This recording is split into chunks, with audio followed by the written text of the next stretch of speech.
Hello guys, চলে এলাম FK filmy knowledge and entertainment YouTube চ্যানেলে। বাপ লেভেলে খেলা চলছে, যেটা বক্স অফিস ব্লাস্ট। ধূমকেতু গানে গানে যে ফার্স্ট সংটা বেরিয়েছে দেব শুভশ্রী, সেই গানটা ইউটিউবে ট্রেন্ডিং নাম্বার 1। 6 দিন পরেও ট্রেন্ডিং নাম্বার 1। ট্রেন্ডিং মিউজিক যে আছে ওটার মধ্যে ট্রেন্ডিং নাম্বার 1, এবং টানা 6 দিন ধরে। ভাই মুখের কথা নয়, 1 মিলিয়ন নয়, 2 মিলিয়ন নয়, 3.1 মিলিয়ন ভিউজ জেনারেট করেছে। 31,75,000 ভিউয়ার্স জেনারেট করে ফেলেছে। কিশোরীর দিকে এগোচ্ছে এটাও। ভাই ফাটিয়ে দিয়েছে গানটা, জাস্ট আনবিলিভেবল। যে এটাই হচ্ছে ক্রেজ। দেব শুভশ্রী যে এত বছর পর যে গানটা এত বছর পর যে বেরোচ্ছে, এটাই তাদের ক্রেজ। এটাকেই বলা হয় ক্রেজিনেস, যেটা আজ পর্যন্ত বাংলায় কেউ করতে পারেনি। যে টানা 6 দিন ধরে ইউটিউবটা কিন্তু আমাদের ওয়েস্ট বেঙ্গলের মধ্যে পড়ে না বস। ইউটিউবটা যেটা পড়ছে ট্রেন্ডিং, সেটা কিন্তু সারা অল ওভার ইন্ডিয়ার মধ্যেই পড়ছে। এটা অ্যাকচুয়ালি ইন্ডিয়ার মধ্যে পড়ে এটা আমাদের, নট অনলি যে ওয়েস্ট বেঙ্গল, শুধু ওয়েস্ট বেঙ্গল নয়, অল ওভার ইন্ডিয়ার মধ্যে পড়ছে। নাম্বার 1 ট্রেন্ডিং থাকা মুখের কথা নয়। এবং ভিডিওটা না থাকলেও মিউজিক যে ব্যাপারটা থাকে সেটা আছে, কিন্তু লিখে দিচ্ছে কিন্তু ওখানে যে trending number 1 music, YouTube music. যে আমরা ইউটিউবে গেলেই আমরা ট্রেন্ডিং যে অপশানটা আছে, সেই ট্রেন্ডিং অপশানে গিয়ে মিউজিকটা সিলেক্ট করলেই দেখতে পাওয়া যাচ্ছে ট্রেন্ডিং নাম্বার 1। বাপ লেভেলে খেলা চলছে বস। এই রেকর্ড কেউ করতে পারবে না। দেব নিজের রেকর্ড নিজেই ভাঙে। এবং আমরা এতদিন তাকে জানতাম যে বক্স অফিস কিং, রেকর্ডে কিং, ইউটিউবে মিলিয়ন্সের কিং। এবার তো বলতে পারে তাকে ট্রেন্ডিংও কিং। মানে তাকে আরেকটা জিনিসও বলা হতো প্রমোশন কিং। তিনি এখন তাকে তাহলে এখন বলতেই হবে তাকে নতুনভাবে আরেকটা জিনিস যোগ হলো, ট্রেন্ডিং কিং। আর কতগুলোর কিং হবেন? তিনি একার হাতে টলিউডকে পুরো টেনে নিয়ে যাচ্ছেন। মানে 12 মাসে যেরকম আমাদের বছর হয়, সেরকম 6 মাস বাকিরা যা বক্স অফিস দেয়, নেক্সট 6 মাস এই মেগাস্টার দেবী বক্স অফিস দিয়ে যাচ্ছে আমাদেরকে।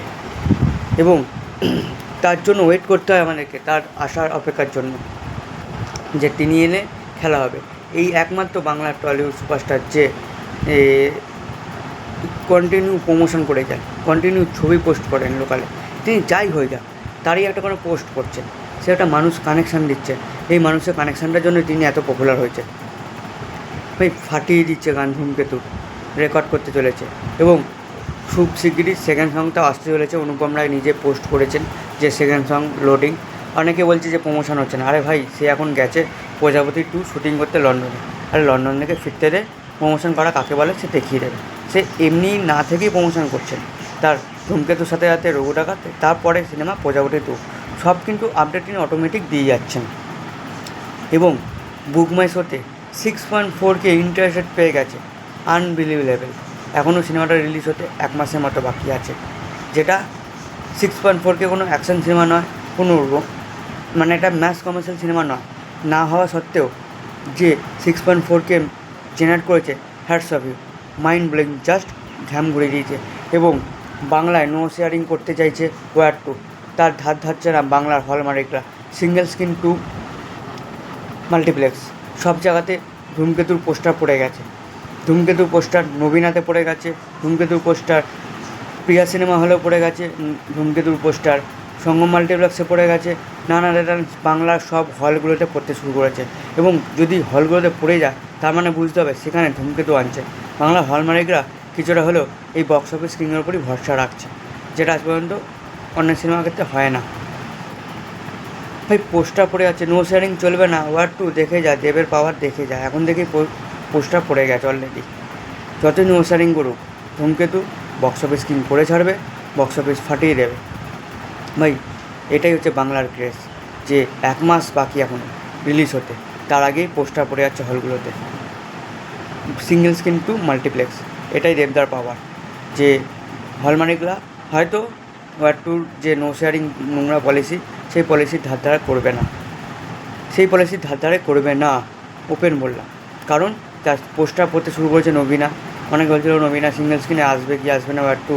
ভাই নবীনা পড়ে গেছে, প্রিয়া পড়ে গেছে, হলমার্করা নিতে শুরু করে দিয়েছে। আর রেকর্ড বাদশা হয়ে উঠেছেন। এই রেকর্ডে ধার ধারছে না কেউ। সুপারস্টার দেব, মেগাস্টার দেবদা এই পাওয়ার জাস্ট ফাটিয়ে দিচ্ছে। তিনি নানান দিন লন্ডনে থেকেও যে পোস্ট করে যাচ্ছেন, ছবি পোস্ট, অতনু রায়চৌধুরীর সাথে প্রযোজকের সাথে পোস্ট করে যাচ্ছেন, নানা রকম পোস্ট করে যাচ্ছেন এবং সব কটা গানই তার ভীষণ ভীষণ মারাত্মক হবে। এবং আরও একটা জিনিস, কালকে দেবদার নিজের পেজ থেকে, দেব অ্যাভেঞ্জার্সের পেজ থেকে একটা পোস্টার বার করেছে। সেই পোস্টারটা জাস্ট ফাটিয়ে দিয়েছে, মানে কালারফুল লাগছে, কালার গ্রেডিং ইজ গুড। পেছন দিকে রয়েছে বয়স্ক যে লুকটা, ওই লুকটা ভাইটাল জিনিস। ওই লুকটা কি ওটা কি শুধু মেকআপ করেছে কি না কী করেছে, তার জন্য হলে যেতে হবে। তার চোখের কিন্তু পাওয়ার অন্যরকম লাগছে, দুটো চোখে, ডান দিকের চোখের সাথে বাঁদিকের চোখের একটু মিল আছে, একটু অমিল আছে। এবং দেবদাস শুভশ্রীর সামনে দিকে কালার যে কালারফুল দেখাচ্ছে, আর পেছন দিকে যে বয়স্ক লুকটা সেটা ব্ল্যাক অ্যান্ড হোয়াইট রেখেছে, যেটা দেখতে অটোমেটিক আউটস্ট্যান্ডিং লাগছে। ভাই পোস্টারটার মধ্যে কিছুটা লুকিয়ে আছে, কারণ বয়স্ক লুকটার একরকম চাউনি রয়েছে এবং দেবদা এবং শুভশ্রী যে হেঁটে আসে সাইকেল নিয়ে, সেটার মধ্যে একরকম আছে। তো কিচ্ছু বোঝা যাচ্ছে না জিনিসটা কী হতে চলেছে। ফার্স্ট ফাটিয়ে দিয়েবে এই জিনিসটা, যেটুকুনি বলবো, এই জিনিসটা ফাটিয়ে দিয়েছে। সেকেন্ড পোস্টার আউটস্ট্যান্ডিং করেছে, দুরকম কালার গ্রেডিং করেছে, ছবির পোস্ট কিছু বোঝা যাচ্ছে না। তবে কি তিনি কি তার জন্য কি তিনি বয়স্ক লুকের লুক ধারণ করেছিলেন? কারণ ট্রেলারে, টিজারের মধ্যে যে জিনিসটা এখন হচ্ছে, রুদ্রনীলের সাথে তার বয়স্ক লুকটা দেখাচ্ছে, আবার গানটার মধ্যে দেখাচ্ছে তার যে নতুন দেব যেটা, তার সাথে রুদ্রনীলকেও দেখাচ্ছে। তো এইখানে একটা টুইস্ট রয়ে গেছে। সে কি কোনো জিনিসের জন্য কি তিনি ধামাচাপা দেওয়ার জন্য কি তিনি বয়স্ক লুকটার ব্যবহার করছেন, নাকি অন্য কিছু? তার জন্য ভাই হলে যেতেই হবে। 14ই আগস্ট সিনেমা হল ধূমকেতু আসছে এবং ডিটিএসের প্রমোশন স্টার্ট হয়ে গেছে। তো দেবদা সুপারস্টার যেটা বলা হয়, তারা প্রমোশন স্টার্ট করে দিয়েছে। নবীনা হলে তারা যায়, তারা নবীনা হলে সেলিব্রেশন করে। তো যারা যারা ইন্টারেস্ট, তারা অ্যাডমিনের সাথে যোগাযোগ করো। এই বলে ভিডিওটা শেষ করলাম।